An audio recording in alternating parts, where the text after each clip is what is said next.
Hi! Before enjoying this chapter, please make sure to subscribe to our channel and click on the notification bell. Enjoy!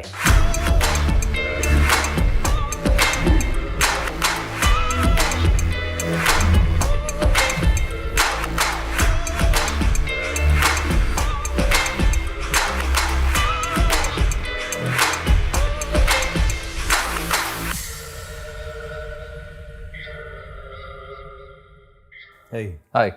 what's up? All good. What's up with you? Good to see you. Likewise. I was just telling, I was actually recalling with you and the team how we've been friends for 7 to 8 years at least. Yeah. And I just counted it today because I never thought of it.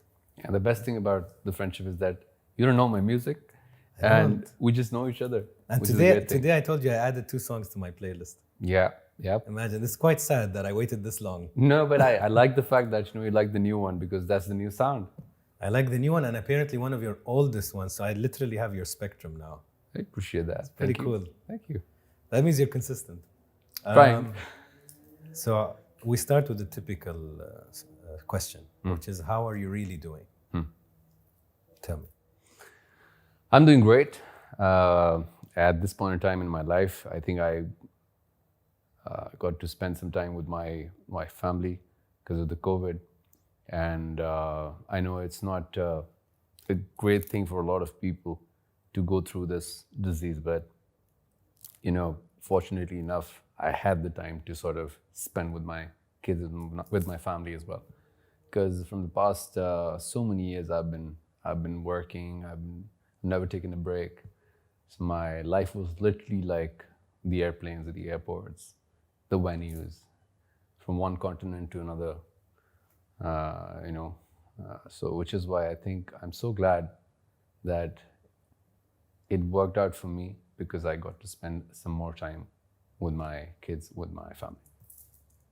Yeah, I think that's it's very easy for us to paint the last year, 2020, as a bad year, right? And some people are like, yeah, let's remove it from the calendar. Or I'm like, no, it's not easy just to put one paint. Yep. There is good, there is bad.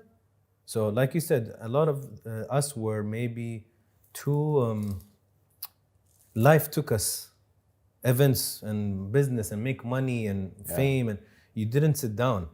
And this forced the whole world to sit down. That's correct. So I thought it was really important. I met a lot of people, and then their perspective was to sort of appreciate life more and appreciate what they have. Like, I think gratitude has really come into place, where people are just being thankful for small little blessings that they have.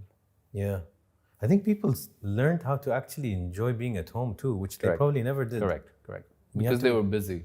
Yeah. Like you'd go home, you're tired, you'd probably watch one Netflix show. They were busy buying new cars, new phones, new houses. I mean, that's not bad. But of course, we were always running.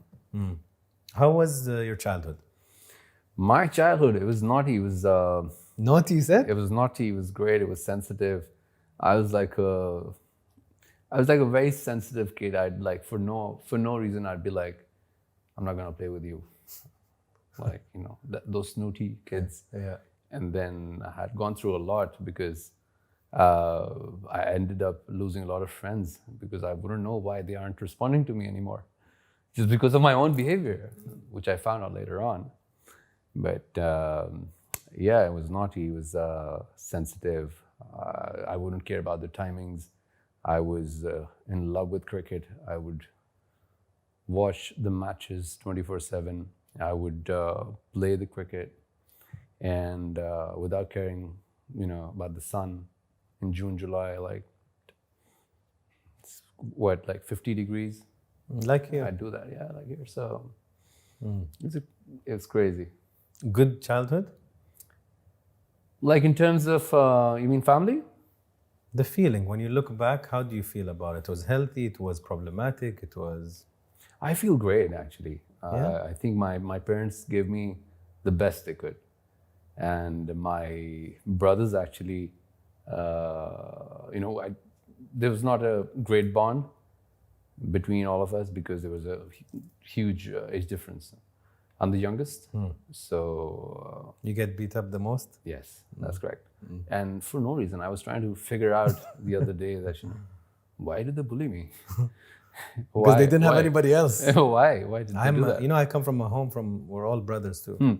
You don't have a sister, right? I don't have. Yes, same. Yeah. Now I have a half sister. Yeah. Oh, okay. But like I would imagine it's similar. Every day there's beating. Every day somebody's crying. Yeah, but you sort of try and figure out what's the reason. Why was he angry with me? But it's difficult to figure out. And you would go to your parents at the age of 4 or 5 that he's beaten me and everything. He has done that to me. But they would respond, he's elder. You got to listen to him. That's it. Yep. What do you do after that? Yeah, no explanation. Nothing. You go sit in the corner. But look, I'm the eldest, so I'm the opposite of your spectrum. I'm the one who beat. But I would say the younger ones become much smarter with words. They know how to annoy you. Like they know what to say that will piss you off or really get under your skin. The eldest doesn't have that skill. They get the best of the elders. Because physically they're not strong. That's correct. They're much smaller, right? That's correct. But mentally, they'll kill you. Yeah. So that was my youngest one. Oh, I see. Acha. Yeah. Well, the thing is that with my brothers, it was a complete shift. My childhood was not very, it wasn't great with my brothers, but now it's amazing. Now we bond really well. Yeah, you grow up to be friends. Yes, that's correct. Like Yeah. all of them. Like, they all work with me. One of them is he has a great sense of fashion.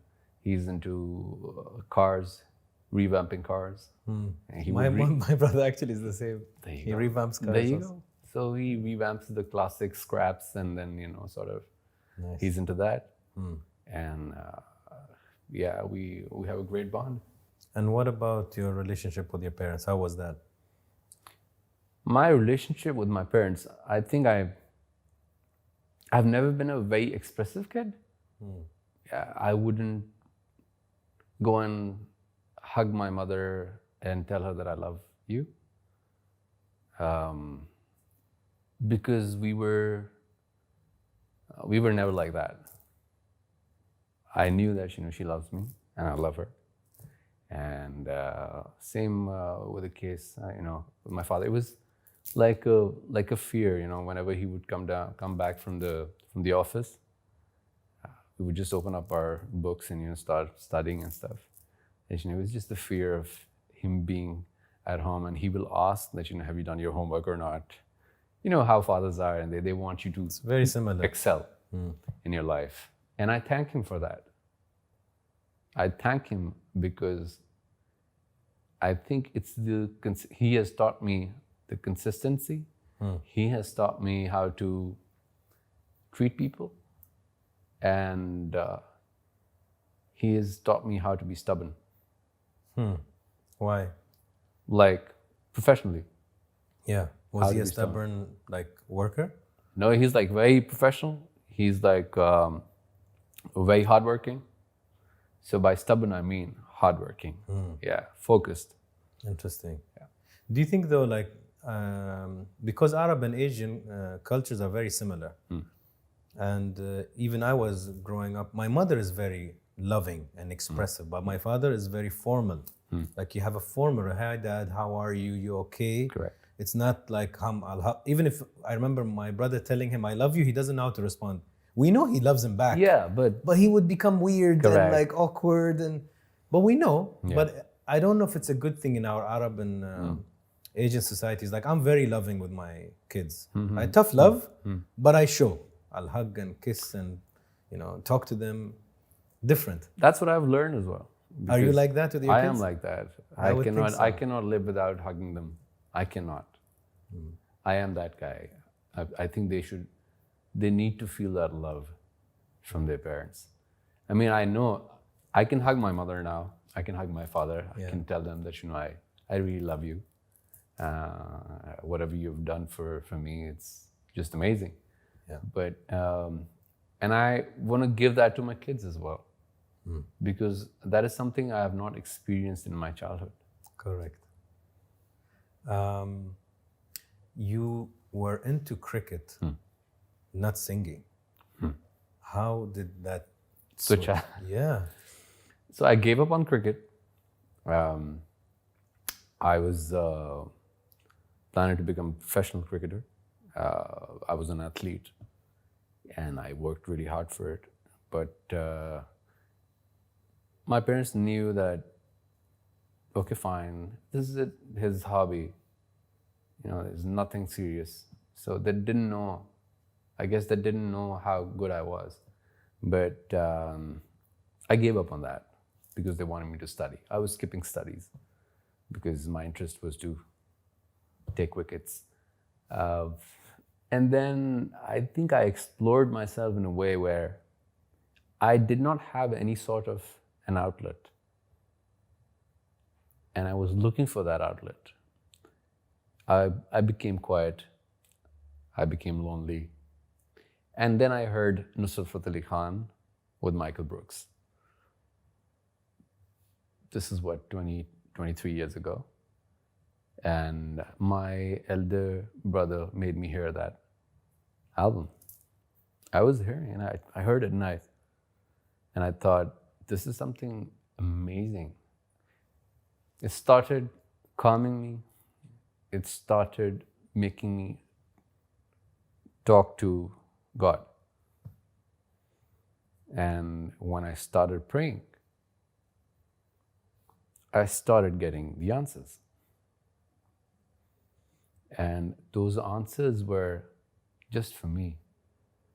I would never share them with anybody else. And I was unable to share them with anybody else because no one would have understand at that point in time. So while I was talking, I explored myself that I have a voice. I didn't know I was going to make a career out of it. The house was empty because we were shifting to another city. It was an empty house. And I started singing. I had no clue about music. No clue at this time. I had no clue about music. What age? This was, must be 13, 14. Okay. And then, you know, I started singing in that empty house. And I still remember the time. I think it was 5:30 in the evening, winter evening. The dark blue shades in the sky. And yeah, I was in that empty house and I started singing. And when I started singing and I touched a high note, I got scared. I got scared. And I left it there and, you know, started doing my own thing and stuff. Okay, second time around, one of my brother's friend actually had a guitar. And my brother wanted to explore that guitar and, you know, he was interested in exploring the guitar and stuff. So he explored it for like 2 days. He got bored, left it there. I saw the guitar. It's like, what is this instrument doing here? What's happening? You know, maybe like, let me pick it up. I picked it up. It only had 3 strings and they were not tuned. By this time, I don't know if there's a like thing that you call standard tuning of the instrument that you have to tune to. I started fiddling with those strings, started playing, and would sort of tune according to my own ears because whatever is sounding good to my ear, I'll just tune it according to that, right? So I started playing those strings. I was loving it. I started loving it. And I started singing to those untuned strings. That's how I started. After a year, I found out that first of all, a guitar has 6 strings and you have to tune it to a standard tuning. which was beautiful because, I was playing for a year, Unconventionally. right?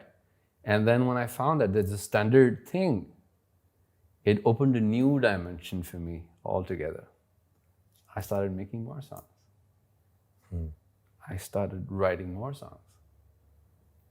So, yeah, that instrument actually really did that for me.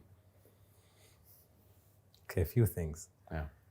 When you lost or you gave up on your passion, and I relate. I think I was a very good footballer, and I reached at a high level, but I fell in the same pocket. Football equals hobby, no future, and it didn't have much of a future back then. In my time, maybe a little, but I would understand that my parents didn't understand, and I don't want to blame them. I also gave up. Like, it's not only on them. I didn't have an elder brother to tell me, no, you have the talent, you should. I was the eldest. So I understand, but my question to you is, when you give up on such a passion, what you said, I became lonesome, I became quiet. Yeah. Does that mean you were depressed in that phase at a young age? I think I was. Yeah. I think I was. I was never I never used to sort of talk to anybody about my personal things. I wouldn't share my toys with people back in the days. I wouldn't if someone asks me for it, and if I know that he needs it, then I would give it away. But for the fact that, just taking it away like that, no chance. So I was not into a phase, but yes, I would call it, that was a turning point for me in the life where I got matured at a very early age. I started seeing dynamics of the life. It feels like in that phase where we'll call it depressed or down, you were really down and maybe a loner, introverted maybe more than usual. Do you remember the guy who got the guitar? You know him? Yeah. So it's like His name was Faraz. It's like he is a big reason why you are Atif Aslam, the singer. That's correct. Like, it's like you said, because you got into prayer, right? Yeah. And you said something nice. You said God would answer me, but only for me. Yeah. It feels like the guitar was one of the answers. Yeah. That somebody brought it and left it. Yes, just because you were giving up on something, and he was watching. Right? The fact that I didn't go back to my parents and I didn't retaliate, I think that's what Allah was watching. And I kept quiet, tried to keep my sanity, and the answer was there. Yeah. And look at things, how everything just unfolds. I read that one of your first songs, you invested your own money. Yeah. Correct? I recorded with my own pocket money, yes. How come? Because my father used to give me like $50 a day for my college trip. Yeah. So I used to go by local vans and sometimes I would skip those vans and take lifts from people. Hey, can you drop me to that place? Hey, you can drop me. So I saved that money and recorded my first song, which was Adat, the name of the song, and put it on the internet. I'm talking about the days where, people used to go into the chat rooms like MIRC and dial-up network. Yeah. That kind of, that phase. So there was no social media. There was only websites where you could just go, or chat rooms that you can talk to. And put it on the internet. People started loving it. People wanted to see who the guy was because it was just the audio. What to do now? Collected more money. Shot the video. Label comes in. One of my friends, who was basically sitting over here, he released my first album. Wow. And since then, I think there's no looking back. And it was the best thing that we did because we literally went to each and every shop to sort of put our own posters and advertise it. That was the marketing back in the days. These are the cassette times. Yeah. So it's actually telling that he's here and that you guys still have this loyal friendship. It says a lot about both of you.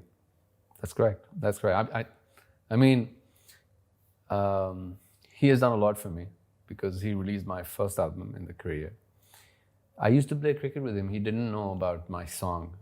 Yeah, and he found out from some other guy. You know what? This guy has played cricket with you. Who's this guy? This guy. He lives over there. Are you sure? Okay.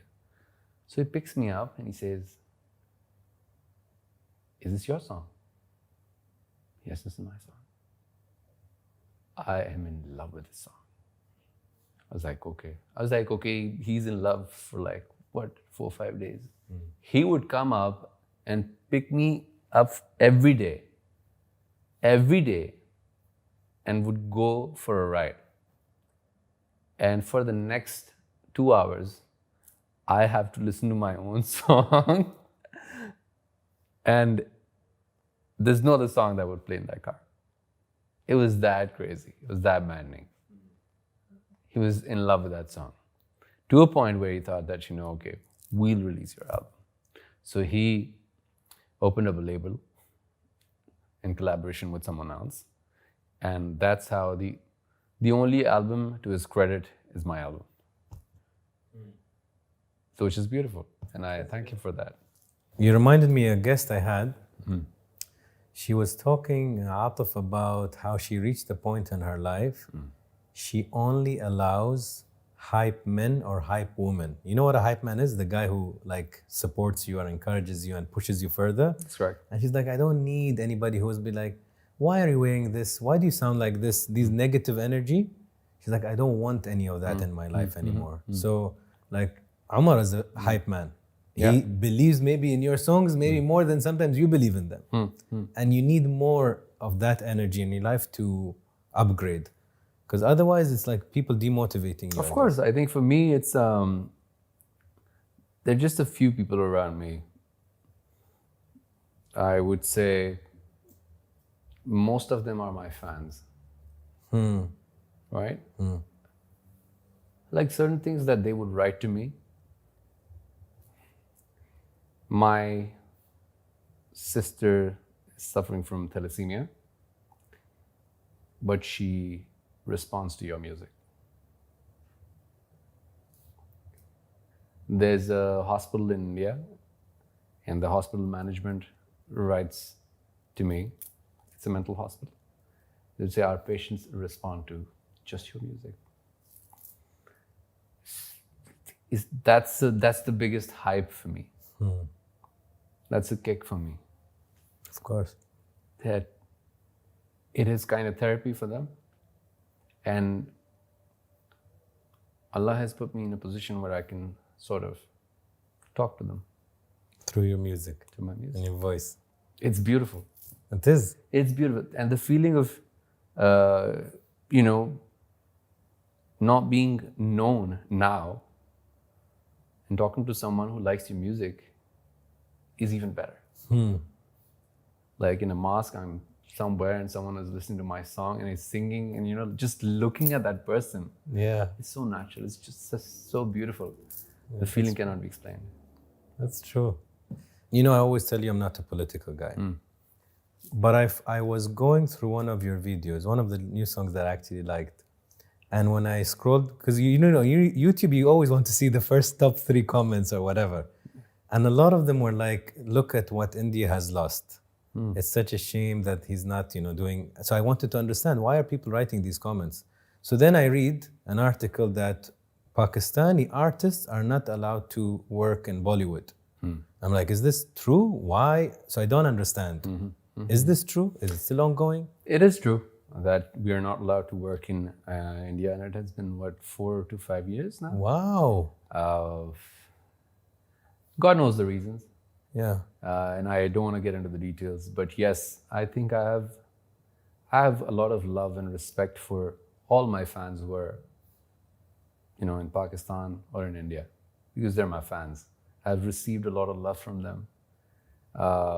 It's so beautiful that they call themselves Adis. They have a whole community.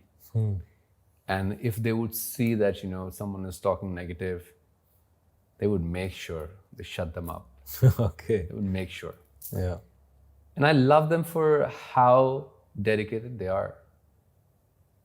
They're like, they're my power. And be it a small thing, am I going somewhere? They would just love to see the glimpse of it. And they would keep on telling me and sharing. They would share their opinions with me. We want to hear this song. We want to hear that song. Please release this song. Please come back to India. And there was this hashtag which was trending the other day. Bring back Atif Aslam. Oh, really? Yes. I find that sad, Atif, that if two countries can't get along, everybody suffers. And that's the issue in the world. It is. So many countries, It is. But honest, I think one should keep going. Absolutely. And the good thing is now you have the internet. So your music doesn't have boundaries. Yes. Doesn't have borders. I mean, music has got nothing to do with Politics. Politics. Yeah. Yeah. But it's nice. Like I saw and I'm like, okay, they miss him.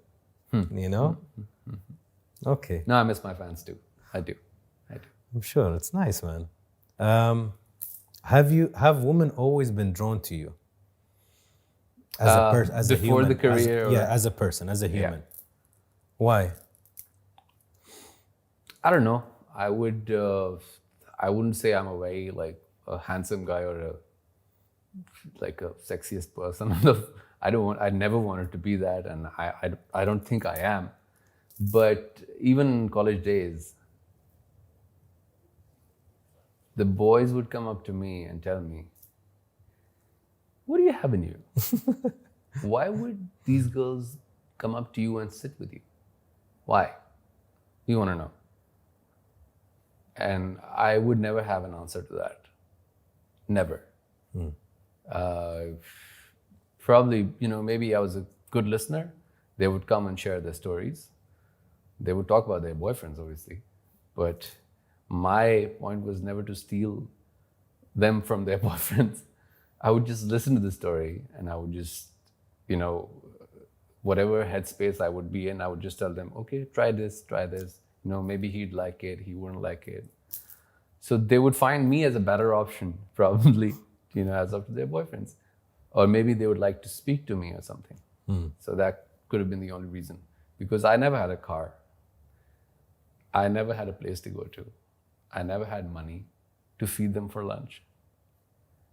In fact, I would have been the only guy in the college or university who wouldn't have like money to sort of pay for the bills, because I was collecting money for my song. Yeah. I was that focused. It was good. You took a sacrifice, but it was worth it. Of course. But yeah, of course, listening is a huge thing. Yeah. Huge. And this show has taught me, because I didn't know I could be a very good listener until I tested my focus here. And sometimes for like 80, 90 minutes, I'm just mainly listening. It's amazing, how listening have really helped me writing my music and songs. How? I explore people, I talk to them, I sit with them, hear the stories, and write about them. Interesting. And you sing a lot of romantic Yes, I do. songs. Yeah. But are you romantic? I am a romantic. You are. I am a romantic. What's your style of romance? My style of romance is, I think, respect is romance. I think telling your partner every day that I appreciate the fact that you live with me, because it's not an easy thing. It's not easy to be with a person like me. And I would like to appreciate my partner, because she has to go through a lot. she is my foundation. She's handling my kids. She's looking at the house. She's managing a lot of stuff. I would tell her every day that I love her. I would treat her to dinners. I would love to open the door for her when she's going to sit in the car. Small things is romance. Are you happily married? Alhamdulillah. Yeah. Is it easy or very difficult for somebody in the entertainment business, especially with a majority fan base of women and attention from women, which is beautiful. All of us men love attention, all of women love attention. It's human nature. But is it really hard for somebody in your position to balance between your art, your music, and a married life? It is very difficult. I wouldn't say it's very easy. And fame sometimes is such a tricky business that it makes you feel powerful. If you understand what I'm trying to say. Of course. It makes you feel powerful sometimes. Okay, fine, you have the opportunity to talk to anybody in the world. But if you misuse it, then like it becomes very odd. It's sort of very difficult to look in the mirror and tell yourself that, fine, I think you've gone wrong somewhere. Power is a very tricky thing because you see people who have hundreds of millions of dollars, right? Yeah. But then it's their hunger for power. It's not about money anymore. Yeah. And it's who's more powerful and who can step on somebody more and who can mistreat somebody or beat somebody or compete against somebody. It becomes a power fight. Yes. And I agree with you. Fame, money, power. I personally don't believe it changes people. I believe it magnifies people. I think they were always that way. But it just gave them the opportunity. Correct. Like social media. Correct. Social media is a magnifying glass. Yes. You look at somebody and suddenly they're all about designer bags. You're like, okay, they're very materialistic. Yeah. It's a magnifier. It doesn't mean it covers their whole personality. It means it showed you more what they are. Money is just like that. Somebody who doesn't have money still don't know. Once they have a lot of money, see all the things. That's correct. Do you think it has changed you, fame? I think it has taught me a lot. Whether you call it change or not, but it has taught me a lot. It has taught me how to... I've tasted arrogance. On yourself? Yes. Interesting. I've tasted gratitude after arrogance. Nice. So, the combination is just amazing because when you taste gratitude after arrogance, then you become more thankful. And you go back to those people and ask for forgiveness. I'm sorry I was rude to you. I'm sorry I wasn't polite. I did this to you, but it was out of anger. It was out of arrogance. That's what it teaches you. And your fame came early, at an early age or late? Well, I was 20. Yeah, young. Yeah, so imagine giving power, fame, women to a person who was 17 or 20. Yeah, and like you could see the Justin Bieber story and many young celebrities, and Justin started much younger. Yeah. It can destroy you, and you could see Of course. Justin Bieber I'm using as one example, but you could see how in his career he had these huge dips. Yeah. And then now it seems from the outside that he's found a life partner that balances him. Yeah. His music has changed, his lyrics have changed. Yeah. And you're like, okay, maybe he's finally found, like you said, between the arrogance and gratitude, between the power and modesty. And you need to find that zone. And some people never do, I guess. I think it's a constant struggle. You always improve yourself. It's an ongoing process. Thankfully, I never got into drugs. I never got into alcohol and that kind of stuff.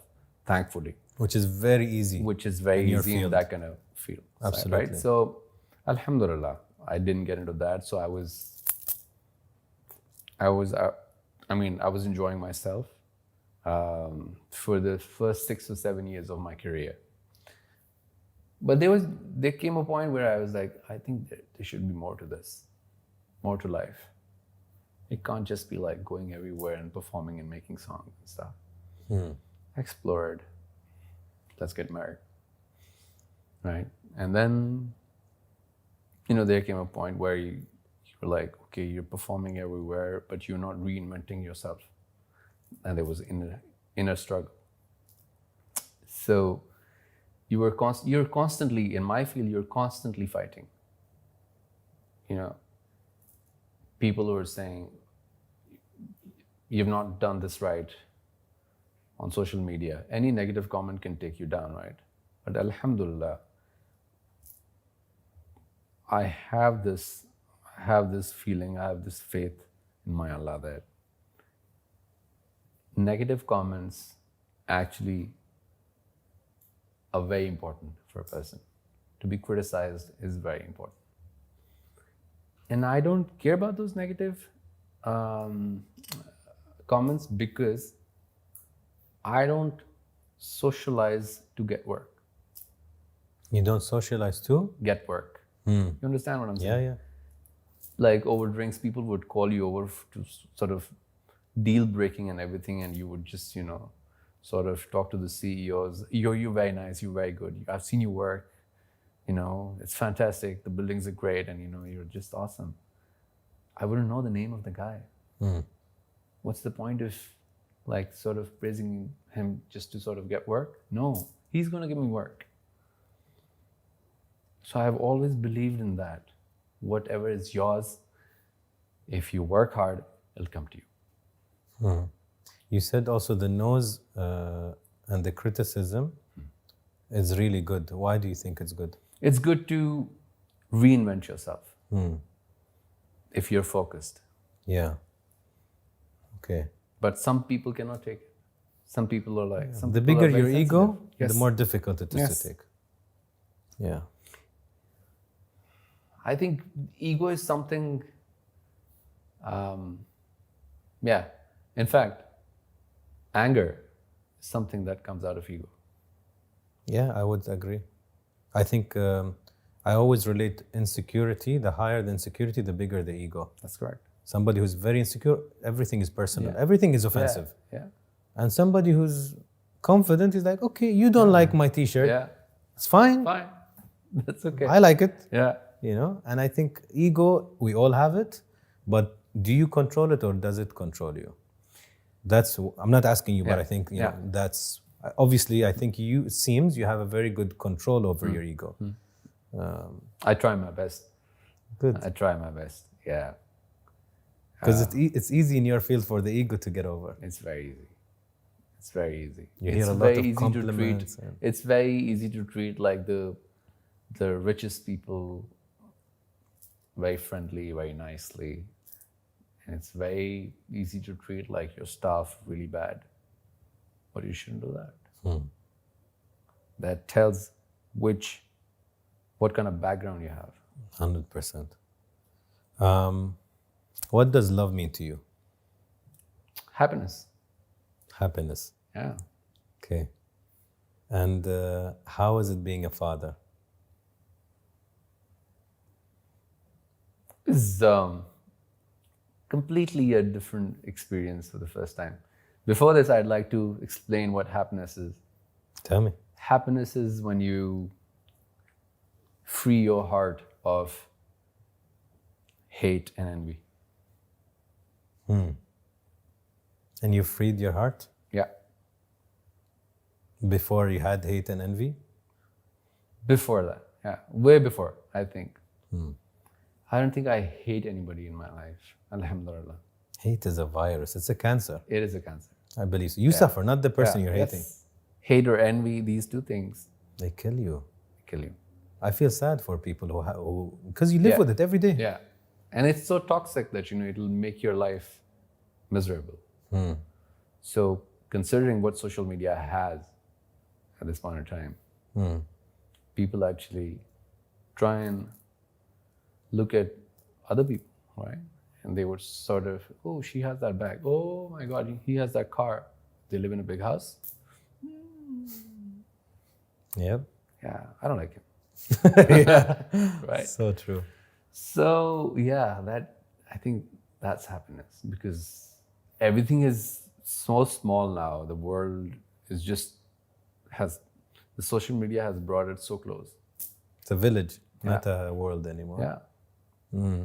So everyone can get connected to each other and, you know, get into the privacy and get to know, oh my God, what you're doing, how's it going and everything, how much money are you making and all that. Okay.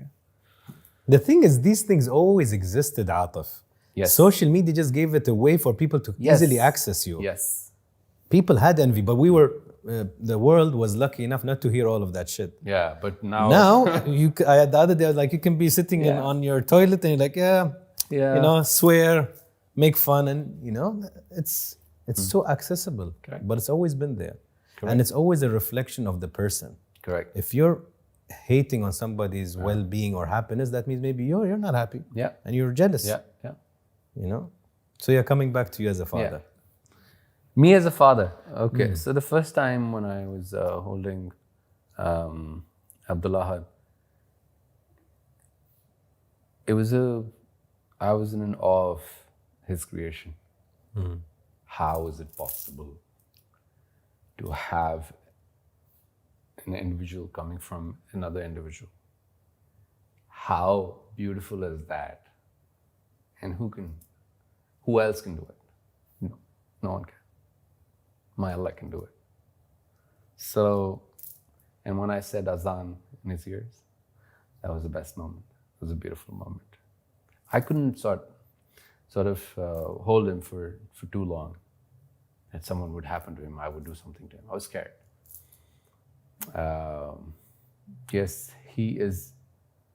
He's, you know, he is also very sensitive, but he listens to me.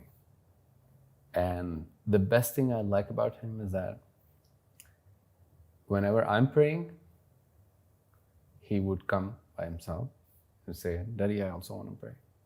Have that janamaz, and, you know, he's starts praying, and he knows how to pray now. So, yeah. And the second one, I call him Kuka. So, he's adorable. He doesn't look like any of us, basically. He's a completely different chap. And he has that tantrum sort of a thing going on. You know, all of us in the family are very sober. Me, Sarah, and Abdullah, we are sober. But he's like, I'm going to tell you. I'll show you. I'll show you. I'm here. Yes, I'm here now. Yeah. I'll take over. It's so interesting. The second and the first will be so different, you'll see. Yes. Yeah. Are you a good father? I don't know what's the definition of good. In your definition. Well, in my definition, I think the best thing a father could give to his kids would be his time. Agreed. So I think I try and do that. I cuddle with them, I hug them, and I tell them that I love you guys. And I make sure that I hear that back as well. Abdul Ahad listens to a story from me, and he cannot sleep without me kissing him. So he calls it relaxing kisses. Nice. Yeah. And then there are two types of kisses. So the other ones are like tickling kisses. Tickling? Tickling kisses. Nice. So I kiss him here, and he tickles him. You know, he's like, yeah. Okay. What did I think of? I think the other one might become a singer. So, really? yeah, he has that. Yeah, he like when he opens his mouth, he's like the whole house is like that. Nice. You know what's strange to me? How come he never knew you had a good voice till that age? till 14 or 15? How? Like, if you have a good voice, people tell you, right? Or you feel it. You're like, I actually have a good voice. So I was never into singing. I never sang before that. My first Because ever. you actually have a very good voice, Atif. And I don't understand what you're saying. But I'm like, that is a very good voice. I don't know. Maybe it wasn't that mature when I was, 15 or 14. And I didn't know that. And I was shy too, right? I wouldn't sing in front of anybody. Yeah. I would just keep it to myself. As I said, whatever was happening was between me and God. Yeah. So I wasn't telling or sharing that to anybody because I didn't have friends at that point in time. Okay. And I wasn't talking to my brothers. They would have bullied me. They said, what are you doing? Yeah. And my parents, no, never. And it's interesting, like Atif, you left a passion that your parents didn't approve of, which is cricket, to go to another passion that I would assume is not very openly welcome. Yes. Correct? Yes. Like it's in the Arab Yes. world. You want to be a singer, it's very difficult. Yes. Your family won't agree. Yes. So you jumped from one thing that they don't want, but you didn't quit the second one. Yeah. Why? Okay, so when I released the first one, the first single, the first song, I didn't tell my parents. I was like, I'm going to go with it. After 3 years, the neighbors actually came over. 3 years? Yes. After the 3 years of that website release, the neighbors came over and they told my father, oh, your son has a great voice. I was like, what the heck are you saying? What are you doing, man? And then my father ignored and said, what are you talking about? They're like, no, his song is great. And no, he doesn't sing. What do you mean? That's his crazy. Song? No, he has a song and this is the song name and this is... Okay, so initially he didn't like it. My mother didn't like it either. But after when, sort of people started praising them that, he's great. He's, a lot of people know him and he's doing well for himself. They accepted it. They came around. Yeah. I think I figured something out. It might be wrong. It might be right. I think when you left passion one, cricket, you became really depressed or down, whatever we want to call it, really down. Like it probably killed your personality and your love, because you had a love for a huge, and you know how passions feel.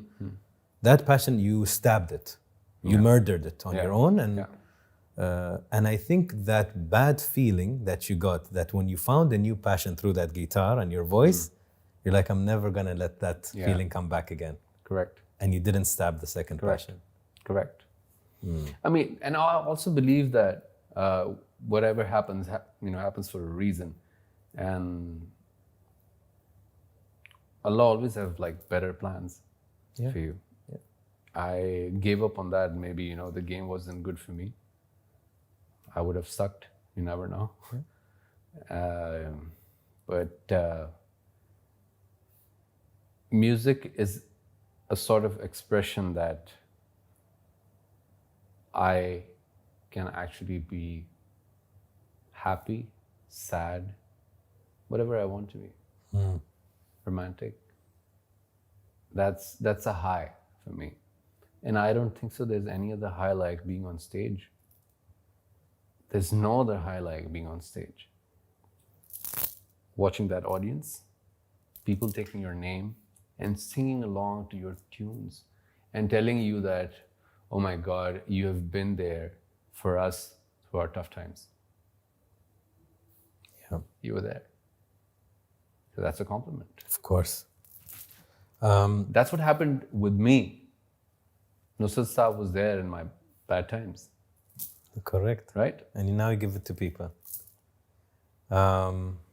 Interesting. That makes you empathize, and you want to repeat the same relief and joy he gave you. Give love, And give spread it back. What's your favorite color and 3 reasons why? Why?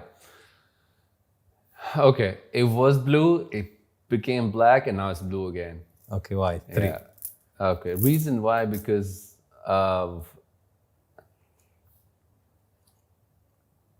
I can relate myself with the ocean. And when it's calm, it's not doing anything. It has a whole world inside. Right? But when the tsunami comes, it takes away everything.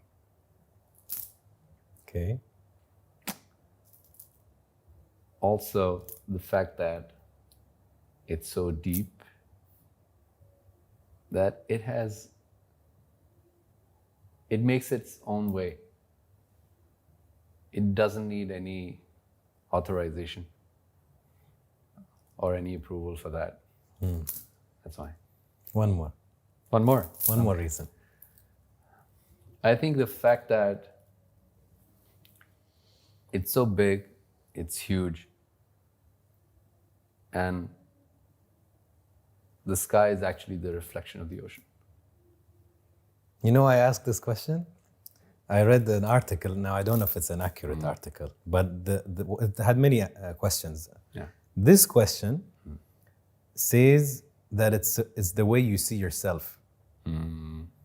So you see yourself that you don't want authorizations and restrictions. You see yourself as very deep. You see yourself as you have so much inside. And when it comes to the tsunami, I got tricked, guys. Come on. Comes to the tsunami or another force. Yeah. It's interesting, huh? Yeah. Have you, Atif, have you ever had your heart broken? Of course. A lot of times. And then that reflects maybe in your music. Yes. And call me selfish, but I'd like to be heartbroken. Interesting. I don't mind. Yeah. I think artists are like that. Yes, That's how they paint and how they sing, and it comes out of hurt. And I call myself a weirdo, yes. I don't feel shame in that, but I don't mind being heartbroken. I think I wrote some of the best songs when I was heartbroken. Yeah, it's such a beautiful feeling where, sort of convert that pain into pleasure. Music. art. Absolutely. It has to come from a certain place. That's why only certain people can do that, can translate pain into that or joy into art. Not anybody. That's why I think artists are expensive and they make a lot of money, because not every person can do it. What is something that you really like about Atif?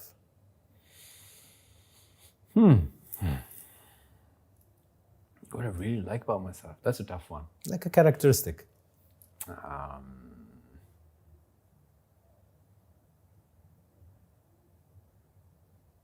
Okay, the fact that I'm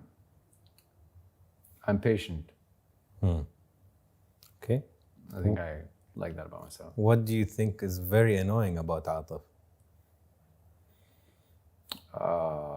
When he's distracted. Distracted. Yeah. Best moment in your life so far? My kids, my fans, my wife. Is there a certain moment that really stands out in your life? There's so many, actually. There's so many. They can't Give be me one. I'm sure there are many.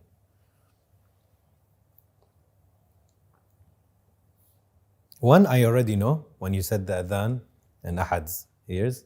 I think it's a beautiful moment. Another one. I'll tell you two. The first time when I saw Khana Kaaba,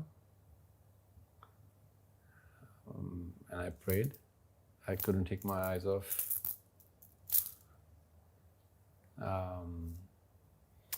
The second was when I was going somewhere, and there was this guy who was selling balloons, and I saw him. His clothes were a little,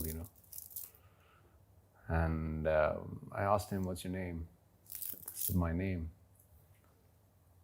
And I asked him, how many kids you have? He's like, Alhamdulillah, I have 3 kids. I asked him, what do they do? They study. I am working hard for them. They study. And I thought I would just sort of give him some money. I took out something and I gave it to him. And I said, will you please pray for me? take this for your kids. And please take my name and then pray. And to what he replied to me, sir, I don't have to take your name. I think you have given it to me, and it's done there. I don't have to take your name. Because he's watching. It's like, it's so beautiful. It taught me so much that you have no idea. It has taught me so much in my life. It is beautiful. Yeah. I mean, I'm not all that great of a guy. Everybody has good things and bad things. But the fact that I can appreciate these small things makes me human. I like it. And I love being on the streets. I love hanging out with normal, regular people where they're not interested in taking selfies. They're not interested in taking pictures and stuff. I would love to have a conversation with a fan. I would, love to sort of entertain them, call them over and have a word with them, but not for the sake of pictures Okay, fine, if you want to take pictures, yes, I will let you know, okay, that I had a great time with you guys. And yes, but if I would be a fan of someone, I would rather have the conversation as of to the pictures and learn something out of them. Absolutely. There was a little thing that happened a few years ago. It was a press conference, and they brought the celebrity here. And they kept asking him for pictures. And he got really offended at some point, and he said, would you actually care to say, how am I doing? Like, Right. yeah, you get the picture and then just leave. Like, don't even say, Atif, how was your day? Yeah. You had a good day, you slept well? Yeah. None. It's about me. I need this picture for my social media. Yes, that's it. But are you a true fan? Do you actually care for this human? Yeah. And also sometimes I don't understand with the corporate culture as well. Sometimes, they would just call you and they would say, we've paid you. I'm talking on behalf of the beginners. I've heard so many stories from the beginners that, they treat us like shit. They would call us up and they would say, we have paid you, now we own you. No, my friend, no. I always tell my, juniors and, all the beginner artists, never perform for free. Because there is a corporate world out there. They're there to take advantage of you. They push you, yes, they indeed push you, but don't sell yourself cheap. Realize your worth. So if you don't know your worth, who would know it? Yes. I agree. Worst moment in your life? Worst moment in my life?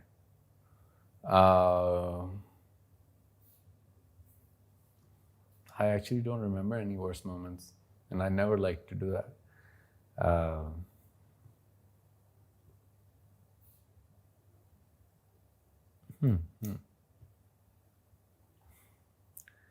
Okay, I would call it.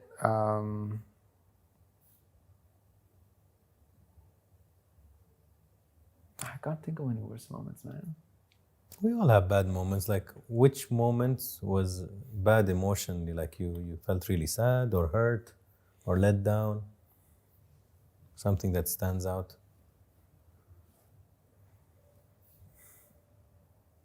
Okay. I lost my kid. Oh, wow. And I remember, okay, So Sarah was like, I guess 4 months, 5 months pregnant, and I had to leave for a show. It was a show in Turkey, and just right before the show, before my performance, she called me that the baby doesn't have a heartbeat anymore. So it's like, go to the doctor, ask him how to go about it, what's happening, everything. It's like, I went to the doctor, says that we have to go for something else. And I literally had to go on stage in half an hour. And I was on stage. I performed for 2.5 hours. There were people right in front, they were drinking, they were enjoying themselves, they're having a great time. And I could tell that they were having a great time. And I came back to my room, and that was 11:30 or 12 in the night. This was Antalya. And I asked my team to arrange a car for me. I wanted to go to Konya. I wanted to visit Shams Tabriz and Rumi's shrine. And I wanted to be alone. I didn't want anybody around me. And I was not telling this to anybody. I told my friend, told him that I'm gonna go. And he insisted that I want to go. I want to be there with you. And I remember that it was his thing that he always wanted to go to Maulana Rumi's shrine. But I was, call me selfish or whatever at that point, but I didn't take him along, and I left. It was a 3.5, 4-hour journey. And throughout the whole journey, I was just thinking one thing, that how helpless we all are. The shrine was going to open at 8 a.m. in the morning. I reached there by 6:30. There was no one at the shrine. It was raining. And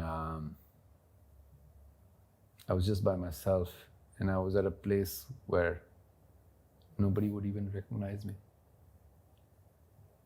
And I wouldn't ask, or I wouldn't sort of ask a question that, why did you do that to me? How and why? I was not in that state. I was just that, how helpless we all are. We have control over nothing, and yet we fight over everything. Atif, we're so much alike in so many ways, and I think so different also. Our lives are quite similar, even our background systems. And I was asked this question. Somebody flipped the question on me. Okay. And I said I think at least 2 moments in my life where I felt helpless. It's that emotion that's worst for me. Helplessness. Yeah, it is. I can't stand it. You cannot. Makes you feel weak, and you just have to wait. Yeah. What do? You wait. It's like if your partner or your parent is in the surgery room, it's not in your hand anymore. Yeah. You're just waiting outside. I'm there. I had to take 2 flights to go back home, and by the time I will reach, I wouldn't be there with my partner. Imagine, yeah. So. Any regrets? I think that was worse, probably. Yeah, that's a tough one. And and then anyways, she's a brave woman. Yeah, she's a brave. Sure. Regrets? No. I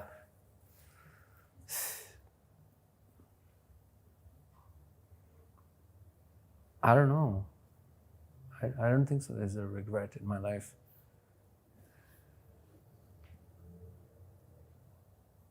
None. Okay. What does Zuhra mean to you? Wow. I think all that I have at this point in my life, talk about love, happiness, gratitude, thankfulness. I think it all belongs to her. And I am still unable to tell her how much I love her.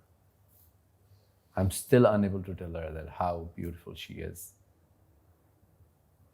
Even though I go and tell her. But it's never enough. I think it's never enough what she has done for her kids. Because now I have kids and I sort of relate. You know, she would wake up in the middle of the night. She didn't have to. She could have afforded maids, right? She would go to the shops and, you know, buy clothes, not as a formality, out of love. But out of love, she would go and see, my kid is going to look beautiful in this. The time that he would make milk for us, you know, he would feed us. She's like, she wouldn't let us know that we're weak. Even in weak times, she'd be strong. And yeah, I think I would never be able to tell her how much I love her. My parents, I would never be able to tell them how much I love them. So, Muhammad Aslam is your father's name? Correct. What does he mean to you?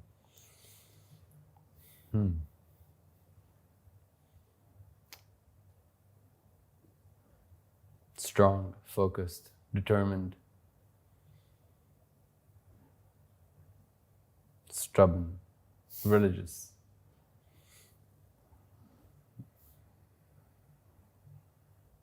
Strict when it's needed. And don't care about others. Okay. What does, or Ahad in one word, your son?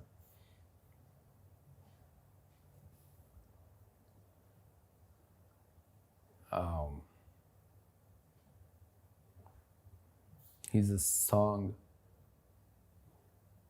filled with love. One word. I'll make it harder for you. Okay. One word.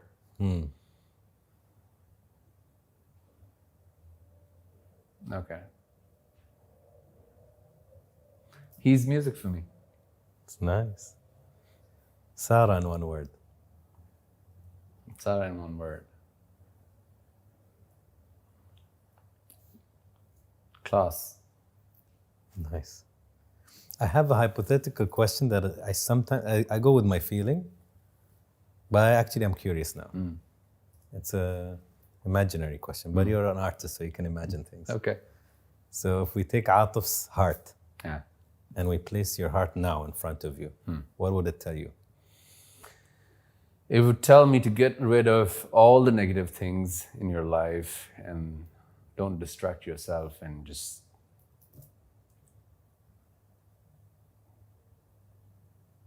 live it to the fullest. Okay. Last one. Atif in one word. Blue. Blue. Thank you. Thank you. I enjoyed this, man. Thank you. I really did. I love it.